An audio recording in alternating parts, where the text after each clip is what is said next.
7:43 en el territorio continental ecuatoriano, buscando la verdad en la revista de Opinión Democracia. Queremos dar la bienvenida al doctor Jorge Benavides, soy presidente de EMCO, las empresas públicas, en este corto tiempo, luego de una tarea cívica que ha tenido en el Ministerio del Trabajo, luego en la Secretaría Jurídica de la Presidencia de la República. Es bueno conocer el estado de las empresas públicas. Mucho se habla de la eficiencia en unos casos, pero de otros los problemas que adolecen, incluso sectores tan fundamentales como el petrolero, el energético, el eléctrico, que han tenido problemas no solo en el pasado reciente en la gestión administrativa, sino en la producción y productividad. ¿Cómo se encuentran las empresas? Y para ir desglosando sectores, doctor Jorge Benavides, muy buen día.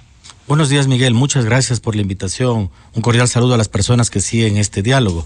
Ciertamente el tema de las empresas estratégicas es un punto esencial del régimen de desarrollo en su conjunto. Tener en consideración que la propia Constitución establece la creación de estas empresas públicas para la gestión de los sectores estratégicos. De manera informativa para los ciudadanos que siguen esta entrevista, en los sectores estratégicos está la energía en todas sus formas, están los hidrocarburos, está el agua, es decir, aquellos recursos que son claves para el desarrollo nacional. Actualmente existen 12 empresas públicas, 7 en el ámbito estratégico y 5 en el ámbito no estratégico, y 6 empresas públicas que están en procesos de disolución, por ejemplo, Correos del Ecuador, por ejemplo, TAME o también Ferrocarriles. En ese sentido, lo que corresponde como directorio de EMCO es esencialmente aprobar los planes de negocios y dar seguimiento al cumplimiento efectivo de las metas que tengan los gerentes de cada una de las empresas públicas. La función de la presidencia del directorio de EMCO no es inmiscuirse directamente en aquellos temas de la cotidianidad del negocio propio, sino que más bien, como señalo, aprobar presupuestos, aprobar planes de negocios y vigilar por el cumplimiento efectivo de las metas que se establezca como cada uno de las empresas públicas. En ese sentido, de las 7 empresas estratégicas, ¿cómo se están fortaleciendo y cuál sería su situación que quizás es diferente entre una y otra? Sí, en efecto, como usted señala, Miguel, hay particularidades de cada una de estas empresas. Señalar, por ejemplo, Flopec, encargada esencialmente de llevar adelante el tema de la transportación de crudo, de hidrocarburos, ha tenido un desempeño importante en términos de ganancias económicas, gracias incluso al contexto internacional del petróleo. Es una de las empresas públicas que actualmente refleja unos números importantes.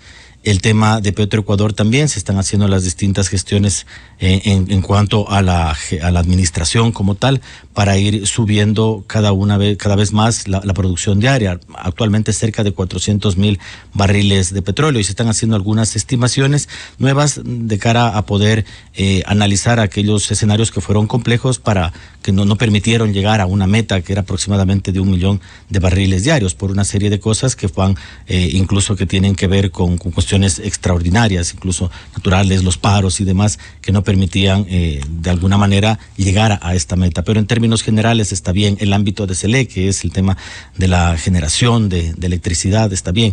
Tenemos preocupación respecto a CENEL, que es una empresa pública encargada de la distribución principalmente de energía, que da servicio a más de 10 provincias en el país y tiene más de 2.700.000 clientes. Y la preocupación viene dada porque hay algunos temas que son alertas, digamos. Primero, el tema de contratos colectivos. El segundo, pérdidas de energía. Y el tercero, el problema de la cartera vencida. No obstante, se ha hecho ya algunos correctivos de cara a que tenga un nuevo gerente general y una persona con bastante experiencia pueda tomar las decisiones adecuadas para enrumbar finalmente en este corto tiempo que queda ya para terminar el periodo presidencial y lo que nos corresponde, siempre en el marco de la transparencia, porque eso ha sido una de las guías principales dadas por el presidente de la República y por cada uno de los ministerios del ramo que intervienen en estos procesos. Usted ha citado temas muy importantes, doctor Benavides, el caso de CENEL, la generación eléctrica. ¿Cuáles serían las preocupaciones, por ejemplo, en los contratos colectivos? Siendo importantes respetar los derechos de los trabajadores, pero a veces, y esto no es malo decirlo, ha habido exageraciones en los contratos y los logros que han ido creciendo. Sí, incluso evidentemente el Estado ecuatoriano y el directorio de las empresas públicas respetuoso de los derechos adquiridos de los trabajadores, pero obviamente estos derechos deben enmarcarse en la normativa. A finales del periodo presidencial anterior, en el año 2018, por medio de una resolución del Tribunal de Conciliación y Arbitraje, se procedió a dar luz verde al primer contrato colectivo. El problema es que ese primer contrato colectivo, debido a que no se pusieron de acuerdo entre el comité de empresa y el gerente de CENEL de ese entonces, del año 2018, tuvieron que llegar a este proceso establecido en la normativa. Y el problema es que finalmente se aprobó a pesar de que no contaba con un dictamen del Ministerio de Economía y Finanzas, que según la normativa, según el Código Orgánico de Finanzas y Planificación de las Finanzas Públicas, cuando hay afectaciones presupuestarias, tiene que haber necesariamente este informe previo que es obligatorio para la suscripción de ese contrato. Y en ese contrato se establecen una serie de beneficios que son exorbitantes, incluso que son contrarios a mandatos constituyentes que allá en el año 2008 se establecían, como por ejemplo, que se debe poner un tope a lo que serían las indemnizaciones cuando hubiesen despidos intempestivos. Actualmente hay algunos reclamos judiciales respecto de ese contrato colectivo, en el sentido de que, obviamente, respetando los derechos de los trabajadores, la contratación colectiva, pero deben sujetarse todo este tipo de instrumentos al ordenamiento jurídico en su conjunto. Y lo que nos interesa en ese sentido es que se respete, ante todo, la normativa y, obviamente, los intereses nacionales que están detrás de cada uno de estos sectores estratégicos. Por otro lado, se está llevando ya con la nueva gerencia las mesas de diálogo para la suscripción de un segundo contrato colectivo, en donde se tiene previsto, corregir todos aquellos errores que en su momento afectan a este primer contrato colectivo. Como le digo, de inicio, el no haber contado con el dictamen favorable del Ministerio de Economía y Finanzas ya vicia en su conjunto a este contrato. Por ello hay algunos reclamos judiciales y estamos a la espera de qué ocurra con eso también. Y es bueno concienciar, doctor Benavides, si hay exageraciones en estos contratos, ¿cómo entra a desarrollarse, por eso los reclamos judiciales, en unas condiciones a lo mejor onerosas?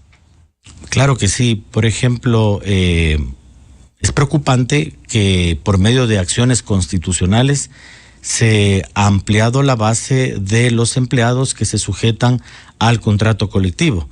Por principio son personas que se sujetan al contrato colectivo, solo los trabajadores que se someten al Código del Trabajo, pero el resto de funcionarios se someten a la Ley Orgánica de Empresas Públicas. Para hacer un símil respecto de los otros servidores públicos, tienen la Ley Orgánica del Servicio Público, la LOSEP. Y en el ámbito de los funcionarios de las empresas públicas es la Ley Orgánica de las Empresas Públicas.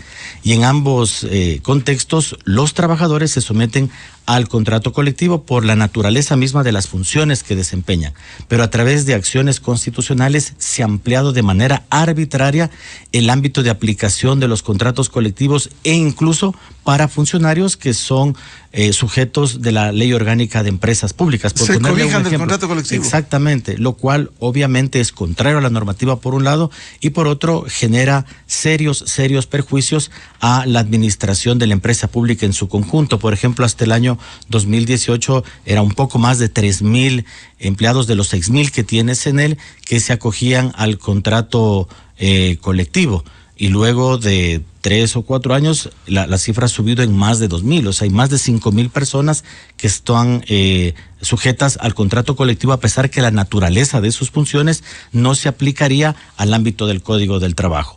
Obviamente, dentro de eso se presentan las correspondientes reclamos y las denuncias en sede judicial, al Consejo de la Judicatura y demás, cuando tienen que ver con quejas por la mala utilización de algunos servidores judiciales respecto a la concesión de garantías constitucionales para cambiar el régimen laboral. Esto, sumado al tema de pérdidas de energía y también al problema que existe en cobros de facturación, está volviéndose un problema muy serio para la subsistencia mismo de la empresa pública. En ese sentido, se están tomando urgentemente los correctivos que corresponda en cada uno de estos ámbitos para dar la respuesta más pronta y efectiva posible, siempre actuando con transparencia, que los ciudadanos conozcan el desenvolvimiento de la situación económica, financiera, y por supuesto también con las alertas jurídicas para que, enmarcado dentro de la normativa, respetando derechos y demás que ya han sido consolidados en algunos casos, pero velando siempre por el bienestar de las empresas públicas, porque finalmente es el patrimonio de todos los ecuatorianos. Doctor Benavides, y dentro de CENEL, ¿cuántas empresas se encuentran en estas condiciones? Aparte de los contratos colectivos, ¿cómo está el tema de las pérdidas? ¿Cuáles son los niveles? Y también la cartera por cobrar. Bueno, en la cartera por cobrar ya se está haciendo las debidas gestiones con los departamentos, el departamento jurídico, la gerencia jurídica de CENEL, para llevar a cabo los procedimientos que corresponden según la normativa. En el ámbito de las pérdidas de energías también se está haciendo la adquisición importante de medidores y haciendo incluso las correspondientes visitas cuando hay reclamos de facturación.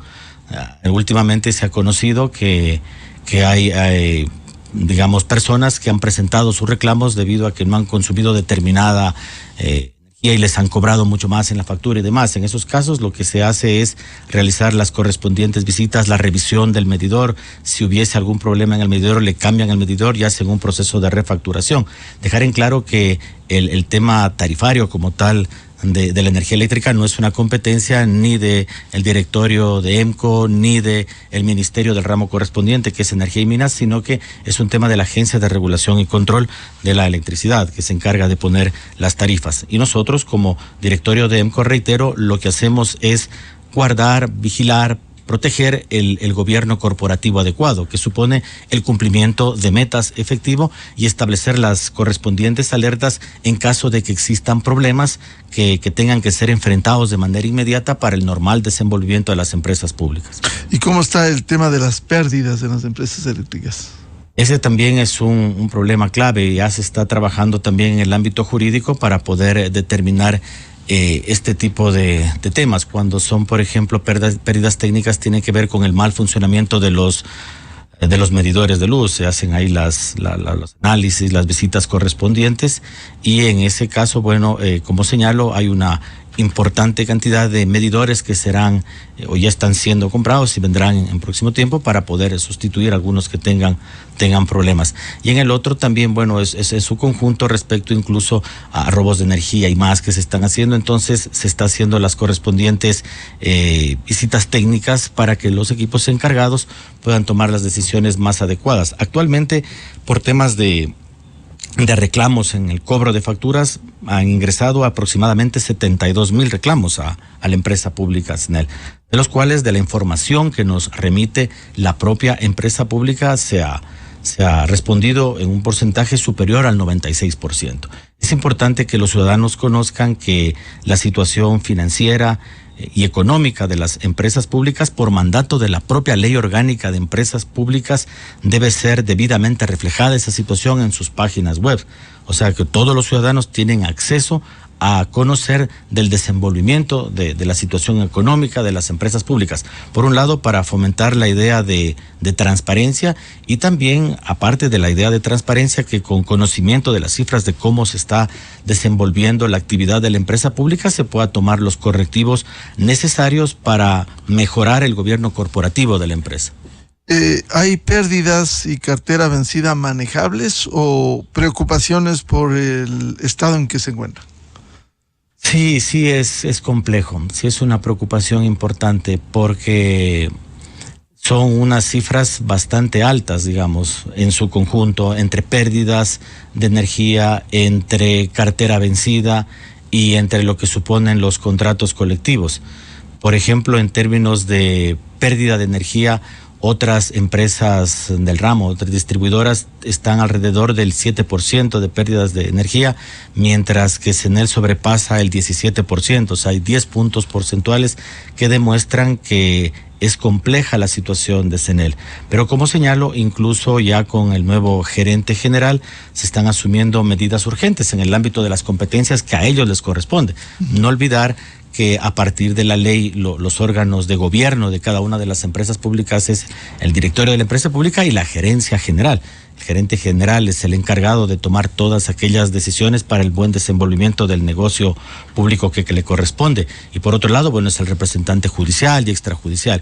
Y en ese sentido, nosotros como directorio vamos aprobando una serie de políticas, de instrumentos que permitan mejorar la gestión de estas empresas públicas, no solamente respecto del caso de CNEL, que realmente se han encendido algunas alarmas y por eso se están tomando los correctivos urgentes, sino que también del resto de empresas públicas que incluso estando en una situación favorable, bueno, siempre se puede tomar decisiones que de alguna manera ayuden a la mejora constante de la gestión del negocio.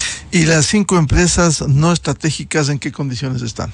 Bueno, eso avanza bastante bien a los procesos de disolución. Hay 2 que ya prácticamente esperamos hasta este fin de año ya el cierre, como es el tema de Correos del Ecuador. No, TAME no. TAME tiene algunas particularidades. Correos del Ecuador y Ferrocarriles. Se emitió un decreto ejecutivo por parte del presidente Lasso ampliando el plazo a 2 años para que se dé este proceso de liquidación, para que llegue a feliz término. El problema de TAME es que incluso hay algunos problemas en cuanto a deudas de combustible que tiene incluso con Petroecuador, que superan los 240 millones. Se están haciendo mesas técnicas entre las personas encargadas de la liquidación. Como dato informativo, cada una de las empresas en disolución, en liquidación, tienen un gerente general. Y ellos van, obviamente, enmarcado en la Constitución, en la ley, tomando las decisiones que correspondan para llevar a feliz término el tema de la liquidación. En el caso de Correos, ¿cómo está? El caso de Correos de Ecuador avanza bastante bien. Ahí se coordina con el Ministerio Rector del área, que sería el MINTEL, el Ministerio de Telecomunicaciones. Eso avanza bastante bien y se está ya entregando los últimos temas y esperamos que ya en próximos meses lleve a feliz término el tema de Correos del Ecuador y también el tema, como señalaba, de ferrocarriles, que en cambio ahí con el ministerio que se coordina una serie de temas es el Ministerio de Transportes. De Transportes, sí. Esos 2 temas van bastante bien y esperamos ya próximamente que ya se llegue a su liquidación. El tema de TAME, eso todavía están algunos temas ahí pendientes, pero ya obviamente los gerentes de cada una de estas empresas en liquidación van tomando las acciones correspondientes para poder cerrar esos procesos y van haciendo conocer al gerente, que al interno de EMCO tenemos una gerencia encargada de empresas en liquidación, así como al directorio de EMCO, bueno, cómo se va desenvolviendo todos estos procesos de cierre de estas empresas. En el caso de TAME, ¿tendrán bienes que paralizada la empresa? ¿En qué condiciones se encuentran? Entiendo que hay 2 aeronaves que están ahí viendo un proceso de venta, pero están analizando algunas circunstancias. Cuando hay temas laborales de por medio también, de desvinculaciones, obviamente enmarcado dentro de la normativa, se tendrá que tomar la decisión que corresponda. Pero el principal problema en TAME, como señalo, es el tema de que tienen una deuda importante por temas de combustibles con Petroecuador y técnicamente se están haciendo las reuniones correspondientes para buscar una salida pronta también a la liquidación de esta empresa pública. Como señalo, hay un marco normativo que está detrás, que es un decreto ejecutivo emitido por el presidente que amplía el plazo a 2 años para ya cerrar finalmente estas empresas en liquidación. ¿Y el estado de las 2 aeronaves de TAME? Entiendo que está bien, pero obviamente siempre hay depreciación con el paso del tiempo y demás. Y por eso obviamente a quien le corresponde es, bueno, a la gerencia de la liquidación de la empresa pública tomar las medidas correspondientes para la conservación de los bienes que tiene la empresa en liquidación. El caso de Ferrocarriles, hay una decisión de disolución de la empresa, pero también hemos escuchado procesos de reactivación, algunos de tramos de los ferrocarriles. ¿En qué condiciones quedaría esto? Sí, o sea, pasaría incluso la gestión y la reactivación del ferrocarril en esta parte de la ruta de Chimborazo, del cantón Alausí, el tema del tramo conocido como la Nariz del Diablo, y eso se encargaría particularmente ya de la gestión entre el Ministerio de Turismo y obviamente el mantenimiento y estas cosas que suponen ya infraestructura del Ministerio de Transporte. Sí, son decisiones importantes para reactivar algo que es clave también en el ámbito del turismo, pero ya dejaría de existir como una empresa pública de las tantas. Parte de la importancia del gobierno corporativo y que está llevando a cabo esta administración, siguiendo con los pasos dados por mi antecesor, es el poner en orden las actividades en cuanto a las funciones del directorio de Flopec, es decir, por ejemplo, establecer un código de buenas prácticas de aquellas resoluciones que dan recomendaciones para un manejo adecuado de las empresas públicas y por otro lado el ámbito de la transparencia, que es una señal de cómo ha actuado el gobierno del presidente Lasso para que los ciudadanos conozcan el estado real de las empresas públicas y sobre todo que se están tomando decisiones en el marco de la normativa, protegiendo siempre los intereses nacionales. ¿Cuáles son las otras dos empresas en disolución, aparte de TAME, Correos y Ferrocarriles? Hay un tema de una que se encargaba de aspectos de construcciones y ya hay también otro tema que tiene que ver con otros negocios que tiene el Estado en el ámbito de los astilleros. Y también ha habido ya una suerte de reconversión de algunas figuras que se estaban trabajando con nuevas empresas que actualmente existen. ¿Una buena experiencia en el tema del manejo de las empresas públicas?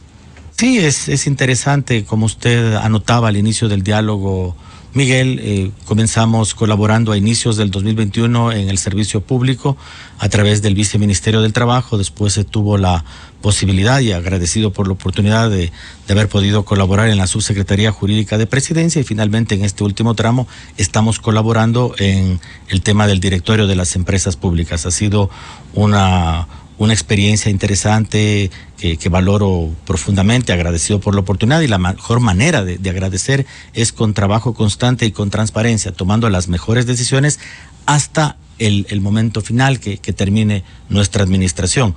Si hay algo que destacar profundamente es el compromiso permanente del presidente Lasso con gobernar de la mejor manera posible, de tomar las decisiones más adecuadas en aras de proteger los intereses nacionales hasta el último día que en su conjunto el gobierno nacional se mantenga en funciones.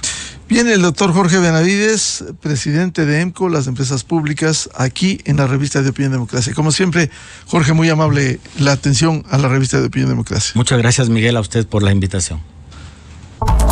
Enseguida, en la revista de Opinión Democracia.